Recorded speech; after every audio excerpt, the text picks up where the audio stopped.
Գյուրջան Կասկադ, հասանելի բնակարաններ 65 ամիս մարման ժամկետով։ Բնապահպանության վարչությանը անձնարարական համար 90 ներկայացնել 2025 թվականի մարտ ամսվա վերաբերյալ օդի որակի չափման սարքերից ստացված տվյալները։ Հարգելի պարոն քաղաքապետ, Երևան քաղաքում շինհրապարակներում տեղադրված օդի մոնիտորինգի 103 կայաններից 2025 թվականի մարտ ամսին ստացված տվյալներով օդի որակի ինդեքսի միջինացված արժեքը PM2.5-ի համար կազմել է 91, իսկ PM10-ի համար կազմել է 37։ Այդ արժեքները գտնվում են լավ կամ չափավոր աղտոտվածության միջակայքերում։ Այսքանը, շնորհակալություն։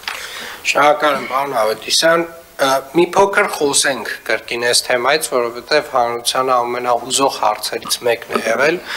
եւ պարբերաբար կարծում եմ անդրադարձ պետք է ունենանք, ինչպես նաեւ մեր միջոցառումների ծրագրին, մասնավորապես այն ռազմավարությանը, որը որ օդի որակի խնդիրները վերացնելուն է միտված։ Այս սեզոնին արդեն իսկ օդի որակը Երևան քաղաքում էականորեն փոխվում է դեպի լավը։ Ճիշտ եմ արձանագրում։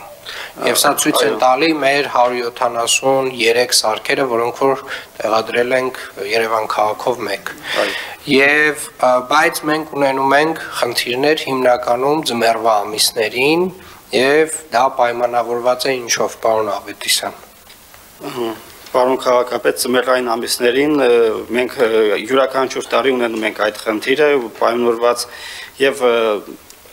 ջեռուցման սեզոնով, երբ որ որոշակիորեն ավելանում է, այսինքն աղտոտման աղբյուրներին գումարվում է նոր աղտոտման աղբյուր, ջեռուցումը, պայմանավորված Երևան քաղաքի աշխարհագրական դիրքով, երբ որ ձմեռային ամիսներին անտիցիկլոնային այդ ինվերսիոն երևույթներ են տեղի ունենում, երբ որ սառը օդը լճանում է արարության գոգավորության հատակային մասերում, Երևան քաղաքում եւ օդափոխանակությունը խախտվում է այդ ամիսներին,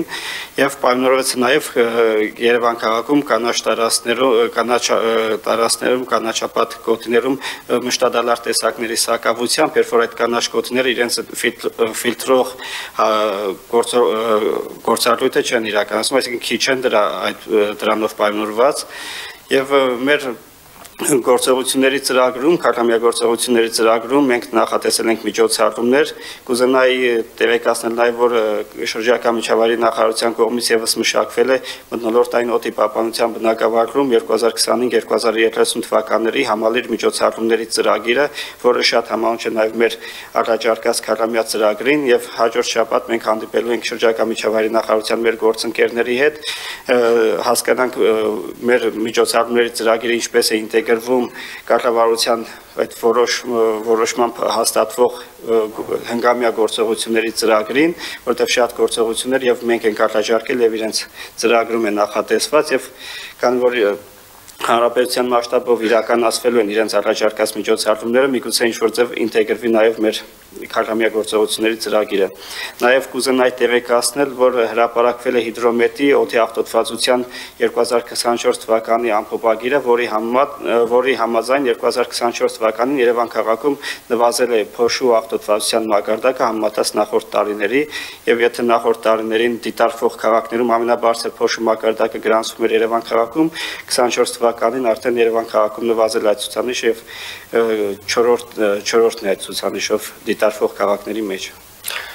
Պարոն Ավետիսյան, հիմա այն ինչ որ դուք ասում եք, շատերը ուղղակի կորակեն, որ դա իրականությանը չի համապատասխանում։ Մի պարզ պատճառով կարծում եմ, որ մինչև նախորդ տարի